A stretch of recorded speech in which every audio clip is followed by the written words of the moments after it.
right. Last example that we finished was example 4 on page 120, finding f prime of x, given that f of x is 1 minus x divided by 2 plus x. This is a quick reminder. The formula, give me 1 second. All right, so like I was saying, this is a reminder. We started this chapter with the slope of the tangent line, and that formula,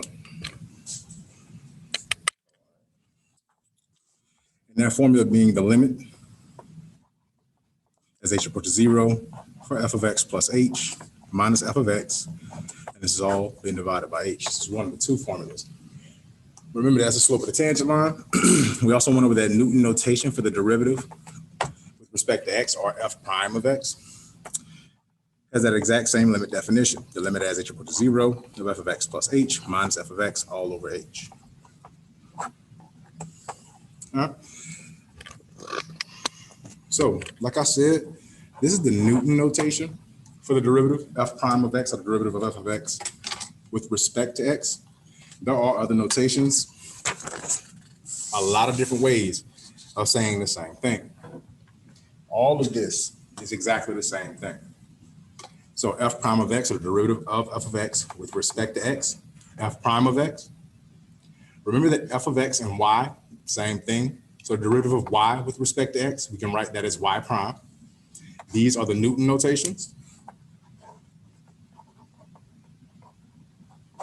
The one I prefer to use. The Leibniz notation would be the fraction ones. So dy over dx is read the derivative of y with respect to x. Remember that y and f of x is the same. So if we have the derivative of y with respect to x in the Leibniz notation, then df dx will be the derivative of f of x with respect to x, with the understanding that y and f of x are both functions of x. All right, so this is the Leibniz notation.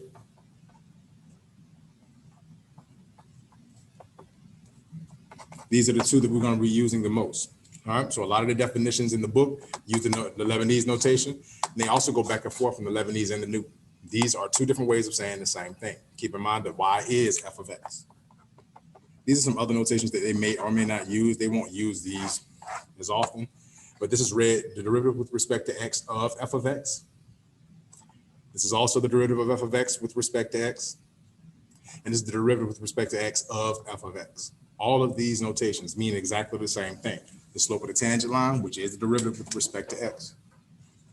Also want to keep in mind that instantaneous rate of change, also the derivative.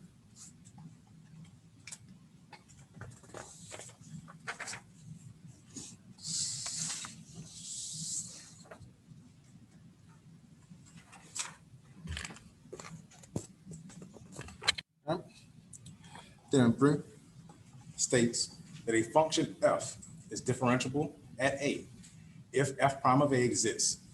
It is differentiable on an open interval, a to b, or from the open interval a to infinity, or from negative infinity to a, or possibly negative infinity to infinity, if it is differentiable at every number in that interval.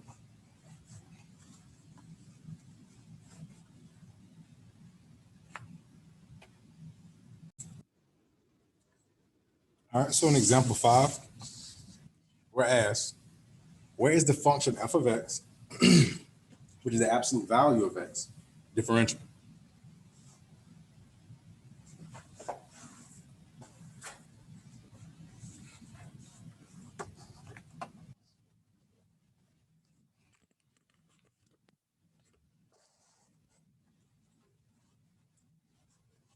So right off the bat, we're given the function f of x.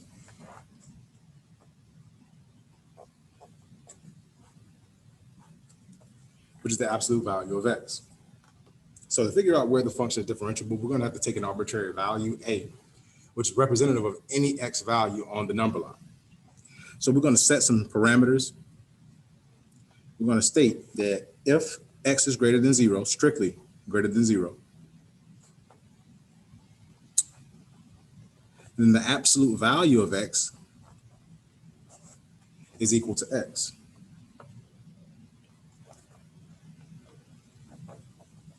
And if we choose h small enough,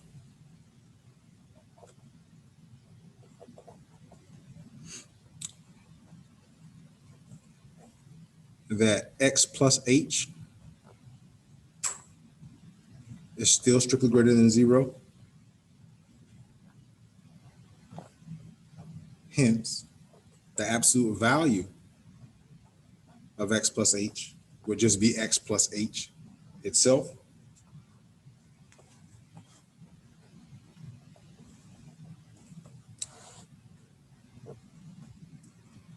Therefore, if x is strictly greater than 0, in terms of the derivative, we will have f prime of x will be equal to the limit as h approaches 0 for the absolute value of x plus h minus the absolute value of x, and all of this is still being divided by h. So we're still evaluating f of x plus h minus f of x all over h as h approaches 0.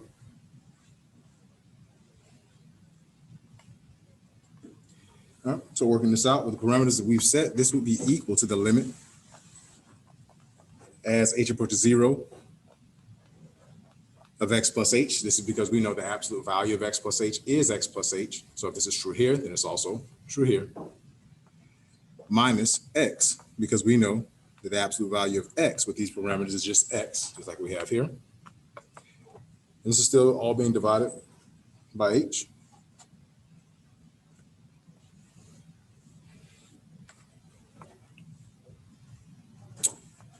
Here we can combine our like terms. We have a positive x and a negative x. Remember, we can drop these parentheses off. So these x's will cancel. Now we're evaluating the limit as h approaches 0 for h over h. We know that anything over itself is equal to 1. And we also know that the limit of any constant is said constant. So we're able to evaluate this limit. So we can make the assumption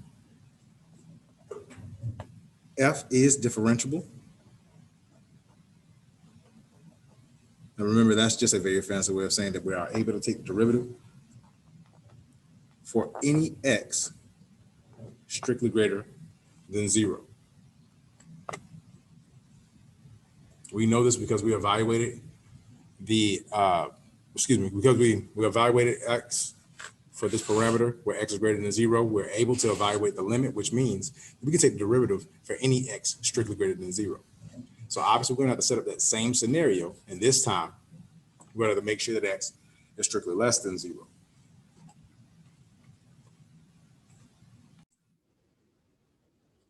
All right, so basically we're gonna set up, we're gonna have the same setup and just gonna tweak the scenario a little bit. This time we're gonna force x to be strictly less than 0. So we can say that similarly,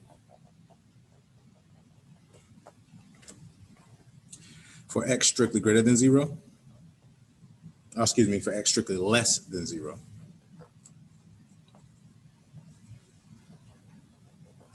we have the absolute value of x will be equal to negative x. And just like before, if we choose an h that can be chosen small enough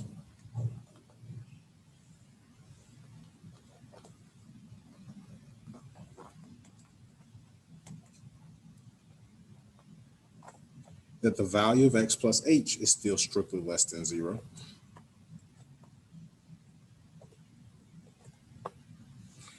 and so the absolute value of x plus h given this scenario would be equal to a negative x plus h.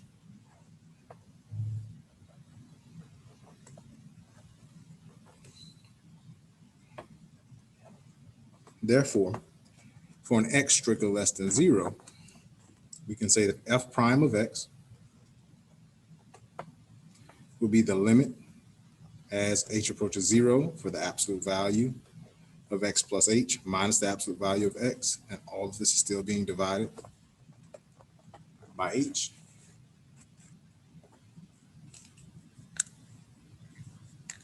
With this scenario, we will have the limit as h approaches 0 for a negative x plus h. This is because the absolute value of x plus h is equal to negative x plus h minus a negative x. This is because the absolute value of x is negative x. All of this is still being divided by h.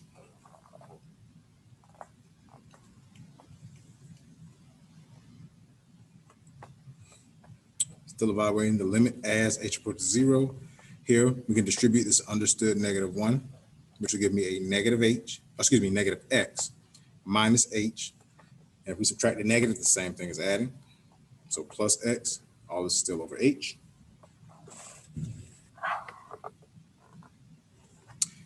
Negative x, positive x cancels. So now we're evaluating the limit as h approaches 0 for negative h over h. But we know anything over itself is 1. So here, we'd have negative 1, and that's actually our limit.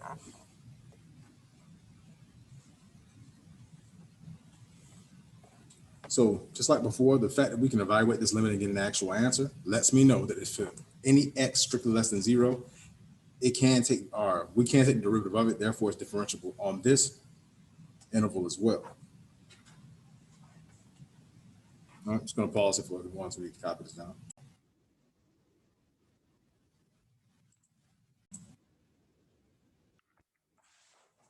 So now that we've seen that we can evaluate it when x is strictly less than 0, we can make the same assumption as before. We can say, and so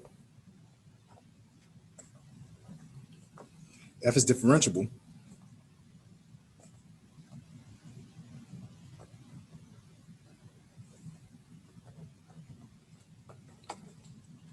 for any x strictly less than 0.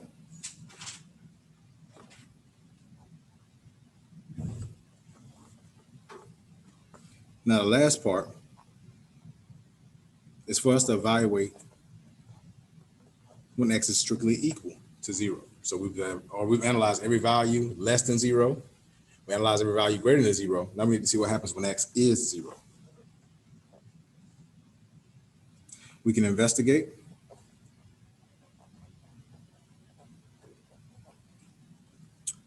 We know that f prime of a, or in this case, f prime of 0, is still the limit as h approaches 0 for f of a plus h, or in this case, 0 plus h, minus f of 0 all over h.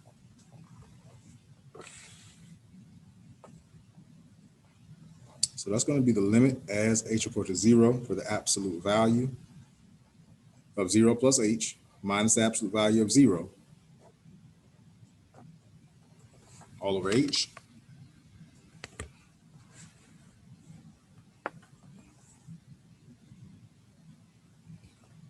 And obviously, we can only do this if the limit exists.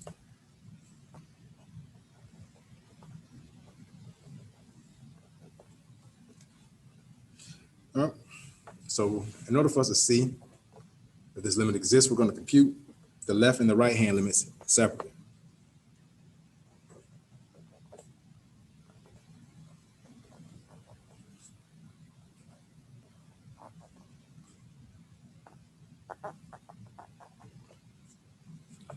So the right hand limit, that will be the limit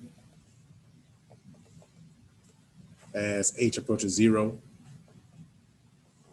from the right of the absolute value of 0 plus h minus the absolute value of 0 all over h.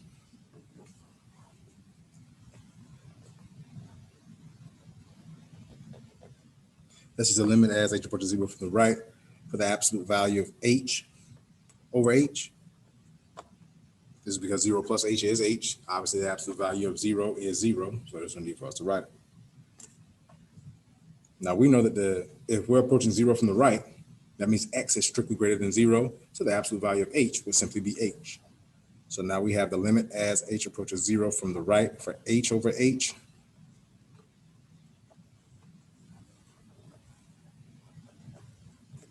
We know anything over itself is 1, so now we're evaluating the limit of 1 as h approaches 0 from the right, and we know that the limit of any constant is said constant. So here, Our answer would be 1, the right-hand limit. And for the left-hand limit, we're going to do the exact same scenario. So here we'll be evaluating the limit as h approaches 0 from the left for the absolute value of 0 plus h minus the absolute value of 0. And all this is still being divided by h.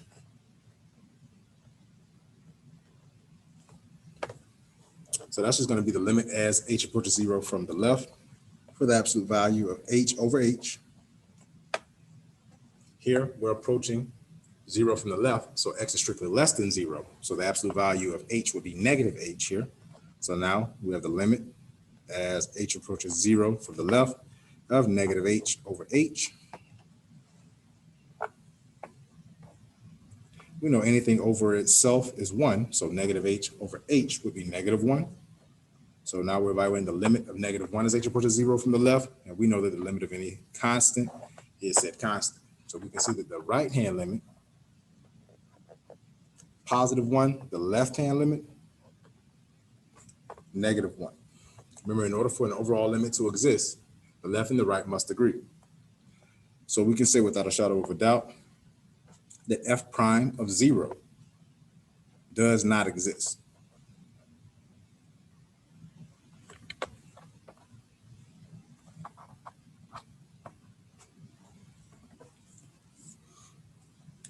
No? So just to put a cap on this problem, we have evaluated the absolute value of x, and now we know enough information to where we can say what f prime of x is.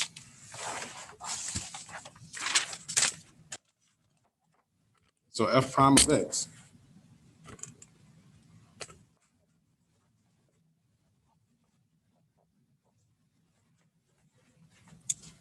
would be a piecewise defined function where f prime of x is 1 if x is greater than 0, and f prime of x is negative 1 if x is less than 0. If x is 0, we cannot evaluate it. Right? So if we compare our graphs, remember that f of x was the absolute value of x. Remember the graph of the absolute value function looks like a V on the right coordinate. And f prime of x, the piecewise defined function that we just labeled up above us,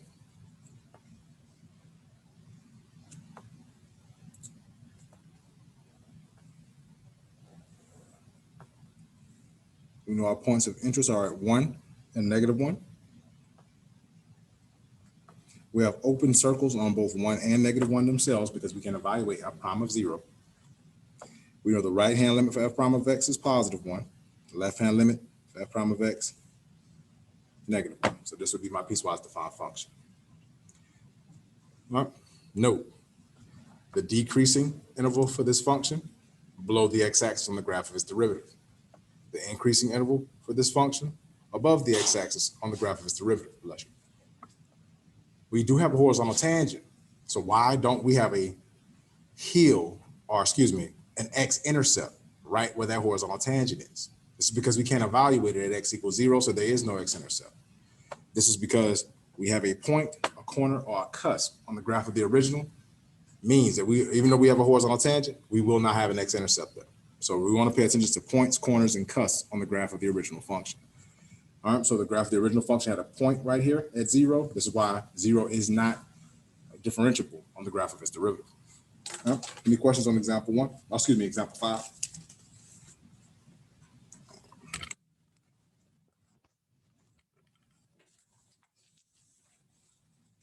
So like we said before, we do want to have this in our notes that if f is differentiable at a, then f is continuous at a.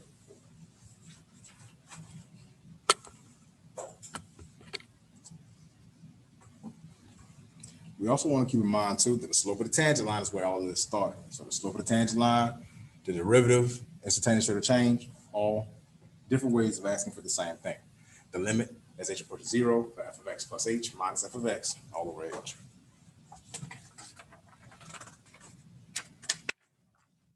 Next thing we need to talk about The higher order derivatives are taking derivatives of derivatives. So this is both in the Newton and Lebanese notation. A higher order derivative, or f prime prime, or f double prime, is called the second derivative. Another way of noting the second derivative in the Lebanese notation, ddx means that we're going to take the derivative with respect to x of dy dx. So here we're taking the derivative of a derivative. So in the Lebanese notation, that's d squared y over dx squared, or the derivative of the second derivative of y with respect to x.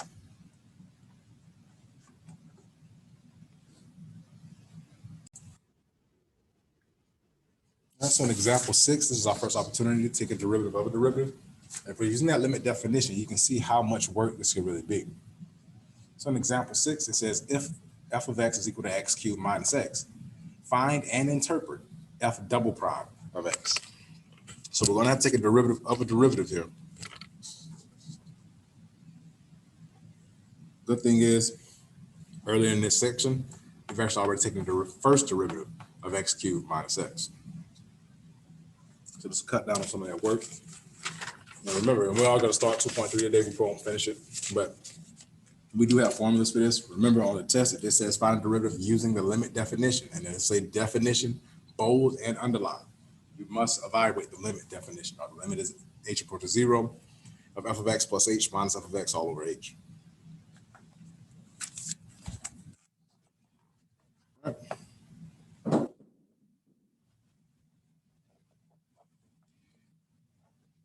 So we're given f of x, which is x cubed minus x.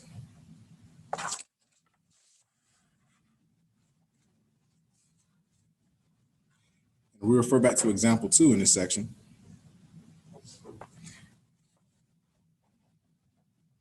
This shows that the first derivative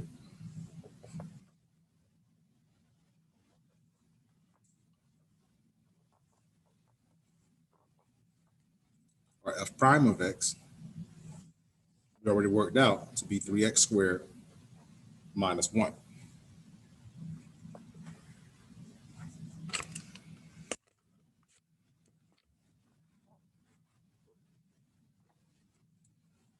So f double prime of x, or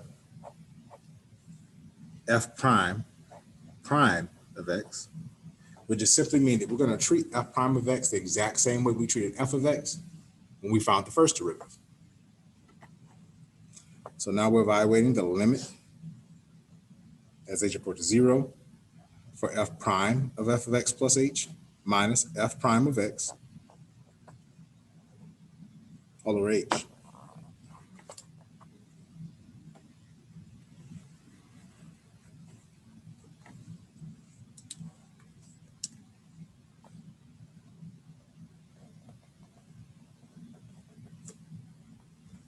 So this will be the limit as h equal to 0 for 3 times x plus h quantity squared minus 1. This is f of x, or f prime of x plus h, minus 3x squared minus 1. This will be f prime of x. This is all still being divided by h.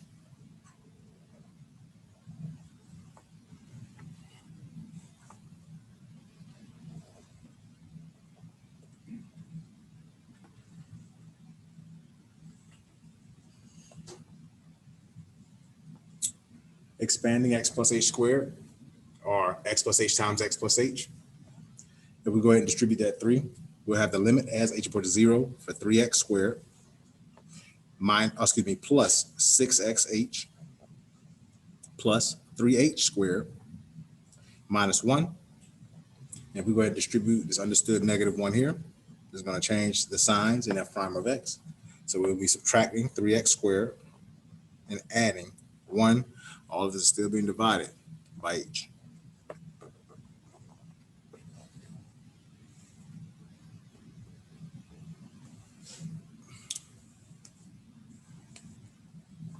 Now we go through and combine our like terms. Remember, if we're doing this correctly, everything in f of x, or in this case, f prime of x, will cancel. We have a +1, a -1, those will cancel out. Negative 3x squared, positive 3x squared, those will cancel out. And if we're doing this correctly, everything left over in our numerator should have an h in common. So we have a limit as h approaches 0 for 6xh plus 3h squared all over h. In my numerator, because like I said, we have at least one h in common in both terms, we can factor out an h. This will leave me with h times 6x plus 3h inside my parentheses. This is all still being divided by h. And the purpose of us factoring out that h is so it can cancel out with the h in our denominator. So now we're evaluating the limit as h approaches 0 for the polynomial 6x plus 3h.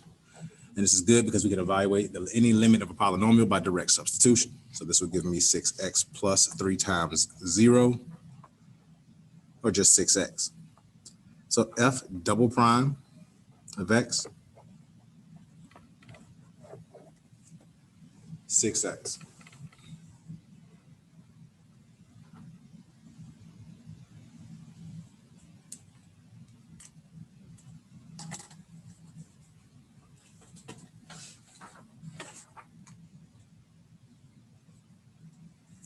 Any questions on example 6?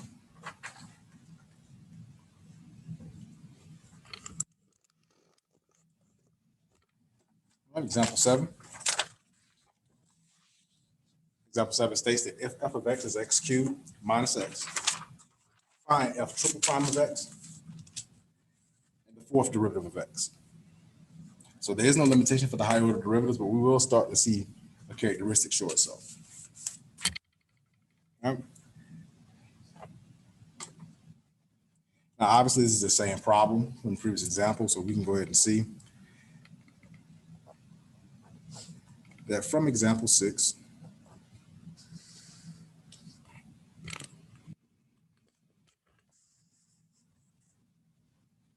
we know f double prime of x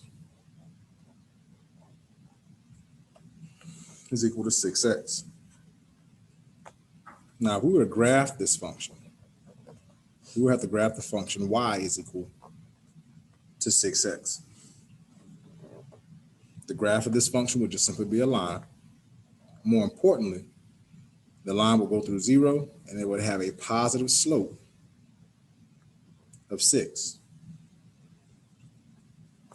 Now, why am I telling you all this? We want to remember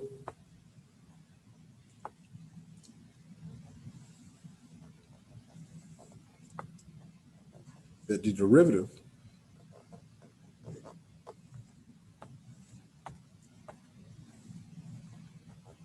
is the slope of the tangent line.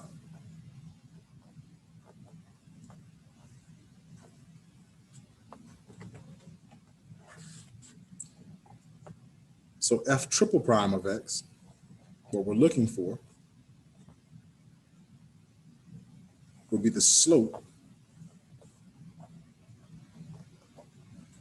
of f double prime of x, because the graph of that function is a line itself. Obviously, the tangent lines of a line is the line itself. There's only one tangent line, the line. So the slope of this line will be the slope of the tangent line, or the higher order derivative. So if f double prime of x is 6x, the slope of this line will be f triple prime of x. So f triple prime of x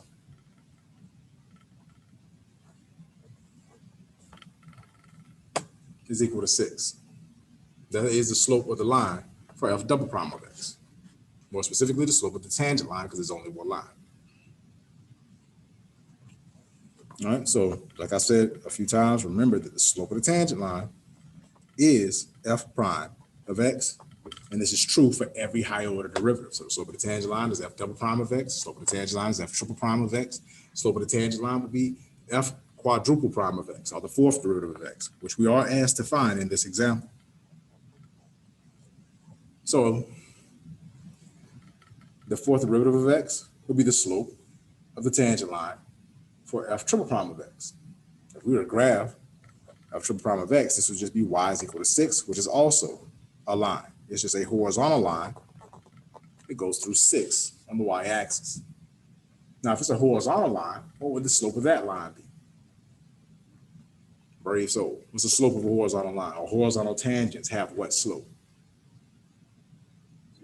Thank you, 0. So if f triple prime of x is 6, the slope of that line y equals 6 will be equal to 0. So f triple prime of x, 6. F quadruple prime of x, or the fourth derivative of x, 0. Now this is actually a good starting point for the development for our differentiation formulas. Remember, 2.1 and 2.2 is basically what we do when we're asked explicit to find the derivative using the definition of a derivative. They just ask us to find the derivative and don't give us any implication on how to find the derivative, use the differentiation formula. All right, so this is the last example in this section. The homework for this section, if you're in the 8th edition, starts on page 125. I want you to do problems 113, 13, 23, 39, and 51. Like I said, we are going to start 2.3 today. We will not finish it, but I do want to go ahead and start. I'll do the first couple examples because they're pretty straightforward. Now, keep in mind, these formulas are a good way of you checking the homework problems from 2.1 and 2.2. Is a very quick way of checking it. But remember, on the test, if we're asked to evaluate or find the derivative using the definition, you must evaluate the limit definition, or the limit as h approaches 0 of f of x plus h minus f of x all over h. All right, so 2.3, follow along in the text. 2.3 starts on page 130. Our differentiation formulas.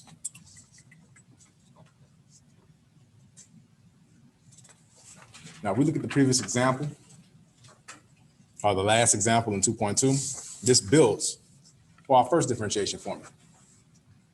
Remember, to get that fourth derivative, we're going to take the derivative of a constant, the number 6, and it was equal to 0.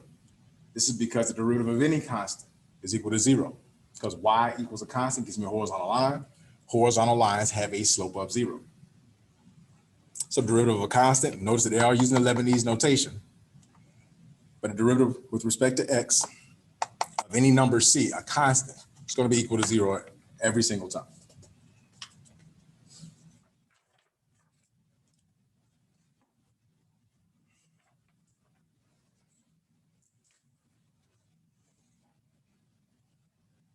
Next differentiation formula, I'm just going to go ahead and put it up there right below this one. The derivative of x with respect to x always going to be equal to 1. This is true each and every single time. So if we're asked to take the derivative of x with respect to x, we know it's 1 every single time.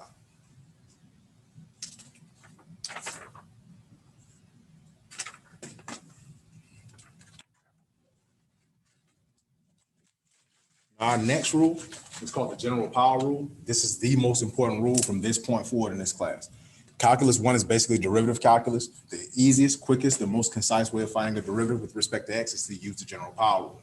So like I've said 100 times now, and I'm going to continue saying, on the test, if it says you must evaluate or find a derivative using that limit definition, the definition will be in bold and underlined. You must evaluate the limit formula. The limit as h equals 0 of f of x plus h, all being divided by h. Where if it just says find a derivative, it's most advantageous for you to use this formula. All right, and this is the general power rule. Put an asterisk on this, make this stand out in your notes. This is the most important formula from this point forward. We need to know how to do this like the back of our hand, where it's all up in our head. Now, the general power rule states that if n is a positive integer, then the derivative with respect to x of x to the nth power is nx to the n minus 1 power.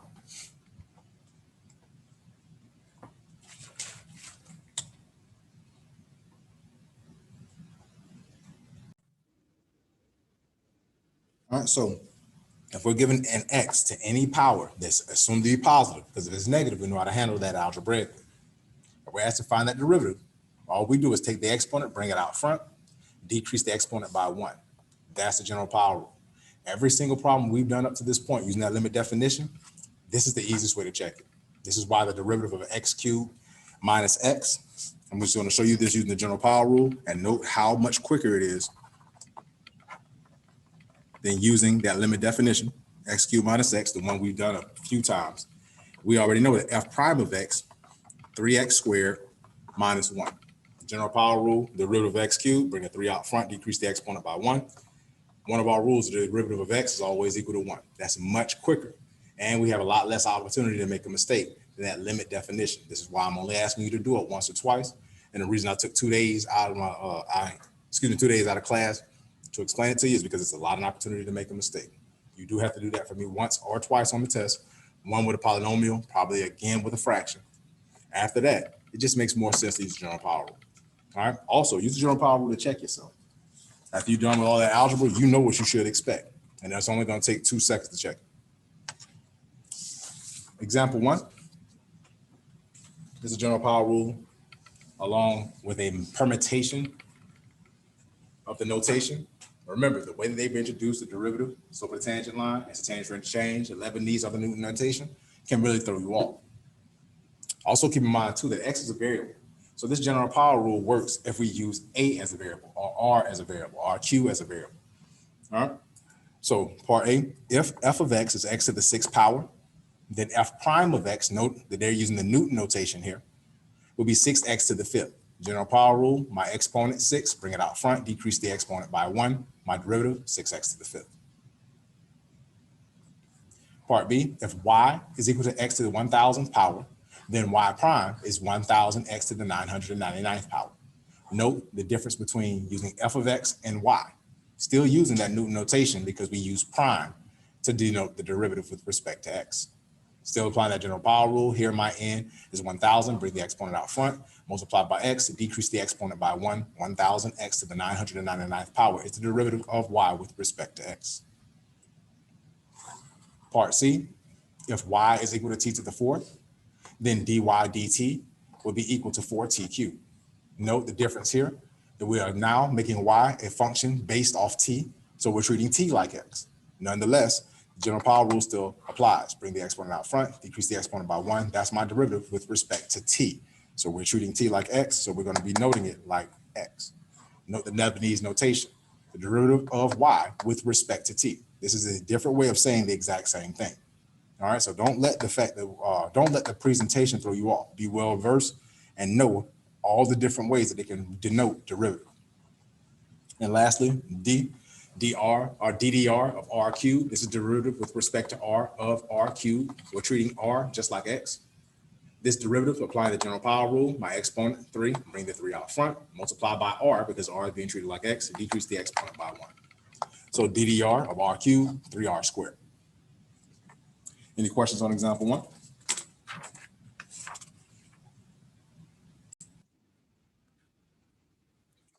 All right, our next rule is the constant multiple rule. And the constant multiple rule states that if c is a constant and f is a differentiable function, remember that's just a fancy way of saying that we can't take the derivative of x, or excuse me, of f with respect to x.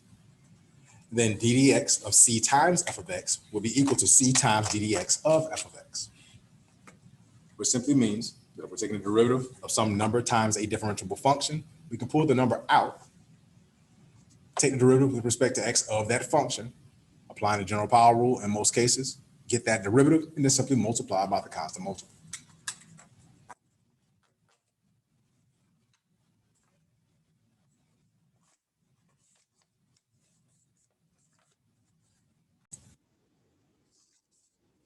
All right, so in example 2, applying the constant multiple rule. Here we're using the Lebanese notation. First part of example 2, we're asked to find ddx of 3x to the 4th power. Here, my differentiable function will be x to the 4th. My constant multiple would be 3. Applying the constant multiple rule, we're just going to take the 3, put it out front, still taking the derivative with respect to x of the differentiable function x to the 4th.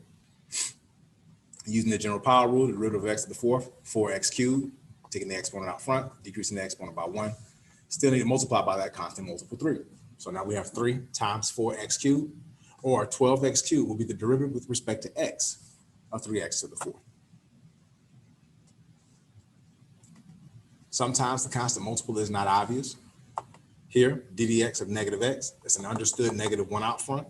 So this is really asking us to take the derivative with respect to x of negative 1 times x. My constant multiple, negative 1, the differentiable function would be x. Applying the constant multiple rule, we have negative 1 times ddx of x. We have a formula saying that the derivative with respect to x of x is 1. So now we have -1 times 1, or -1 will be the derivative with respect to x of -x. So this is how we'll be applying the the constant multiple rule. I can tell you right now, after a while, you'll just start to apply it in your head. 3x to the 4th, bring the 4 out front, 4 times 3, 12, decrease the exponent by 1, 12x cubed.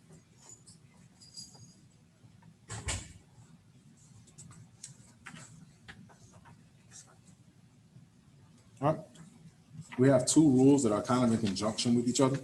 This is the sum and the difference rule. First, we're going to go with the sum rule.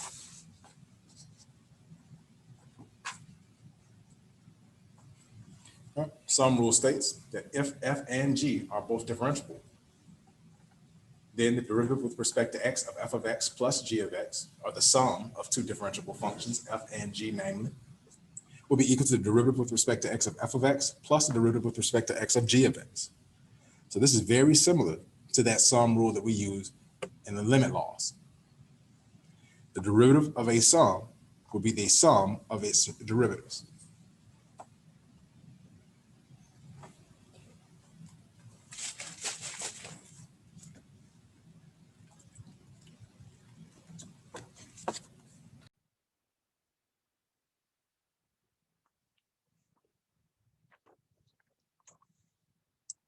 All right, the difference rule is likened to it. Sum rule is the derivative of a sum is the sum of its derivatives. Then the difference rule will be the difference, or the derivative of a difference with the difference of its derivative. So if f and g are both differentiable, then the derivative with respect to x of f of x minus g of x will be equal to the derivative with respect to x of f of x minus the derivative with respect to x of g of x. So once again, it's the derivative of a sum is equal to the derivative of a difference is equal to the difference of its derivative.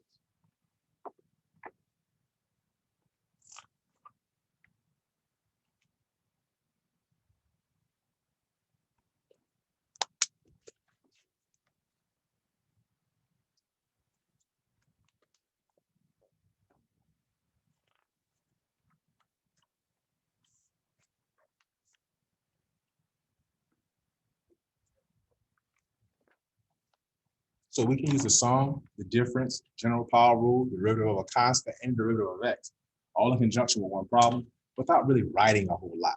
Now keep in mind, this time I'm going to show you unnecessary steps of things that should be going on in your head after you do a few of these problems.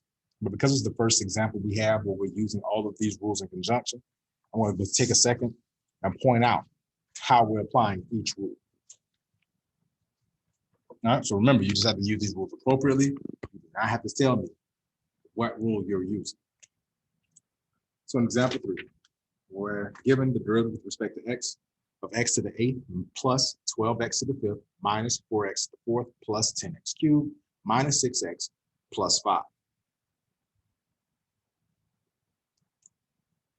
Now what we have is a combination of both sums and differences. Once again, we can apply the sum and difference rule all together. So we know the derivative of a sum is the sum of its derivatives. The derivative of a difference is the difference of its derivatives. So ddx of this polynomial would simply be ddx of x to the 8th plus 12 times ddx, applying the constant multiple rule of x to the 5th, minus 4 times ddx, applying the constant multiple rule again, of x to the 4th, plus 10 times ddx, applying that constant multiple rule one more time, of x cubed, minus 6 times ddx, applying that constant multiple rule of x, plus ddx of 5. All right, with that constant multiple rule, all I did was just pull out all those coefficients, namely 12, -4, 10, -6. Separating them into each element in the polynomial is both using the sums and the difference rules together. Here, sum rule, here, difference, here, sum, here, difference, here, sum. All right, so you can use a lot of these rules all at once. And to be honest, you don't even have to show this step because the constant multiple rule can be applied in your head. All right? Now, once again, I'm going out of my way to show you this because I don't want to lose you on some tedious multiplication. Applying the general power rule, ddx of x to the 8th power will be 8x to the 7th. Taking the derivative, bringing it out front, decreasing the, taking the exponent, bringing it out front, decreasing the exponent by 1, plus 12 times the derivative with respect to x of x to the 5th, applying that general power rule, would be 5x to the 4th. Taking the exponent, bringing it out front, decreasing the exponent by 1. It's a lot to say, not very much to do. Minus 4 times the derivative with respect to x of x to the 4th, using that general power rule, that will give me 4x cubed. Plus 10 times the derivative with respect to x of x cubed, using that general power rule, that will give me 3x squared. Minus 6 times the derivative with respect to x of x, we have a rule for that. We know the derivative of x with respect to x is always 1. Plus the derivative with respect to x of 5, we know we have a rule, the derivative of a constant is always equal to 0. Now we do have some multiplication to do, namely 12 times 5, negative 4 times 4, 10 times 3, and negative 6 times 1. So ddx of x to the 8th plus 12x to the 5th minus 4x to the 4th plus 10x cubed minus 6x plus 5 will be equal to the polynomial 8x to the 7th plus 60x to the 4th minus 16x cubed plus 30x squared minus 6.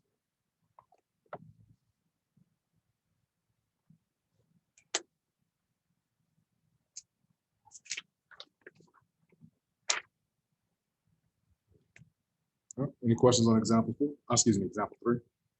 Yes, ma'am.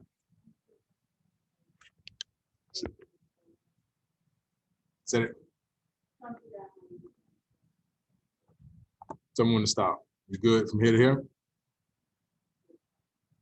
You got the whole thing you understand or don't understand? I'm trying to figure out what you can do.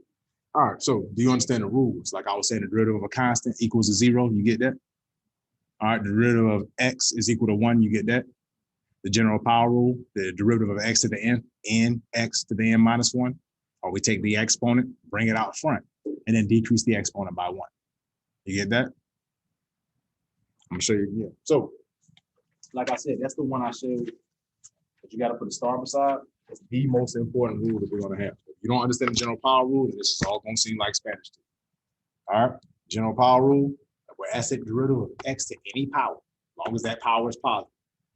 The way we get that derivative, take the exponent, bring it out front, and then decrease the exponent by 1.